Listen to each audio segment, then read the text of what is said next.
So hey guys welcome back to my new vlog. Good evening सगळ्यांना. तर आज आमच्याकडे नॉनव्हेज आहे, तर म्हटलं मम्मीची रेसिपी शेअर करूयात म्हणून आज संध्याकाळी शूट करते. तर नॉनव्हेजमध्ये फिश आहे आणि रो मासा हा गोड्या पाण्यातला एक मासा आहे, त्याचं कालवण बनणार आहे आज.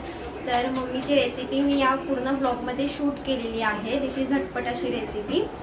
तर माझ्या ब्लॉगला शेवटपर्यंत नक्की पहा आणि मला कमेंट्स करून सांगा की कशी वाटली तुम्हाला रेसिपी आणि तुम्ही सुद्धा नक्की ट्राय करा. तर चला बघूयात मम्मीची रेसिपी. मम्मी काय करतेस? आता मी मच्छीचं सार करते. रो मासा आणला आहे, तर रो माशाचं सार करते. रो माशाला मसाला लावून ठेवलाय सगळा. तर हिरवा मसाला, आपला मालवणी मसाला, कोकम, हे आमसुराचं सार टाकलेलं आहे, ते लावून ठेवले. आता वाटणामध्ये चिंच, हिरवं वाटण आणि खोबरं, त्याच्यात मसाला आणि हळद. आता हे मी तेलामध्ये फोडणीला टाकते. तेल गरम करत ठेवलं होतं. तेल गरम करत ठेवलं होतं. ते गरम तेलामध्ये मसाला चांगला परतून घ्यायचा, म्हणजे कच्चा मसाला लागत नाही आपल्याला खाताना. चांगला फ्राय करून घ्यायचा.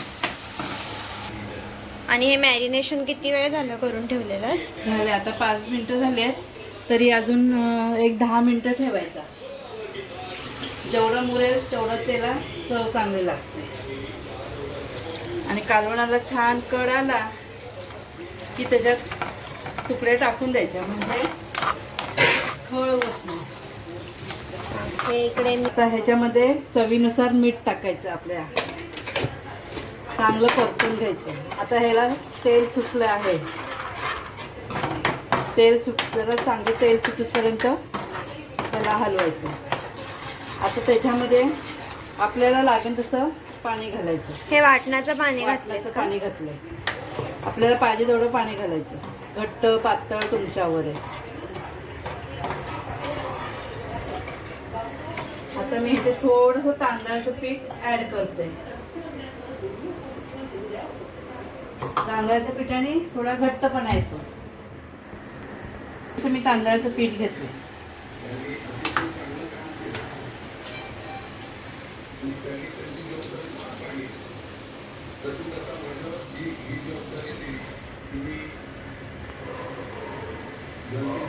ह्याच्याने काय घट्ट होतं का कालवण थोडं? हा, थोडं कालवण घट्ट होतं आणि जरा थोडी वेगळी चव लागते, छान लागतं.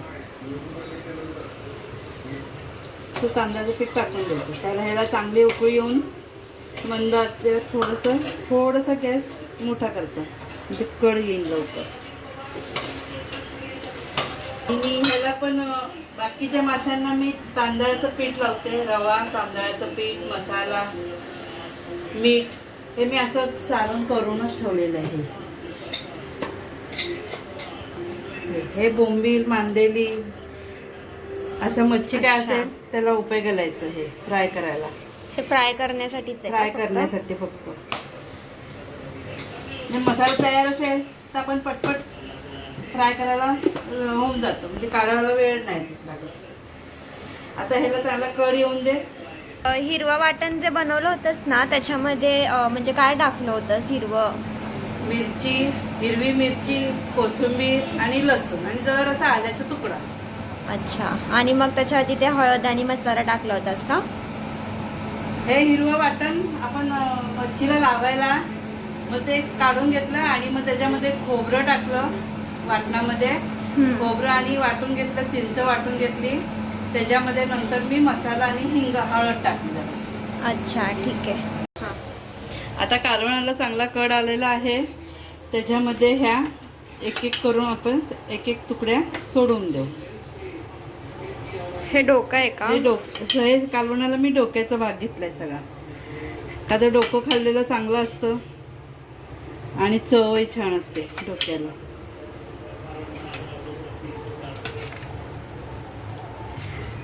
आणि ह्याच्यात गाभोळी पण आहे. गाभोळी कुठे आहे? दाखवते चमचा.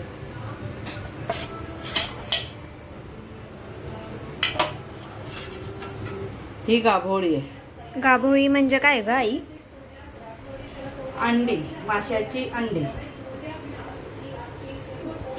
आता हे किती वेळ ठेवायचं? ह्याचा एक 5-10 मिनिटं ठेवू, झाकण लावू. जरा त्याला मंद आचेवर ठेवून देऊ. मग ते शिजून जाईल का मग तसं? ते शिजेल. मच्छीचं कालवण झालेलं आहे, छान झालंय, वास पण छान येतोय. कुकर लावला आहे डाळ भाताचा. आता मी मच्छी फ्राय करायला घेते. त्यासाठी मी गॅसवर भांडं ठेवलंय, त्याच्यात तेल टाकलंय, तेल गरम केलंय. आता त्याच्यात मच्छीच्या तुकड्या फ्राय करायला सोडून देते.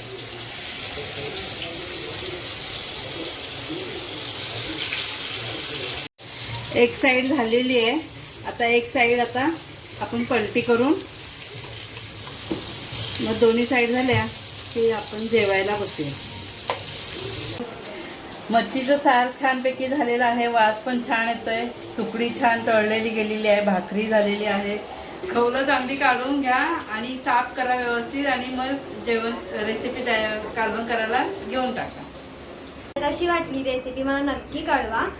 आणि या जेवायला आता आम्ही जेवायला बसणार आहोत. मस्त रोमासा आणि भाकरीच्या सोबत खाणार आहे.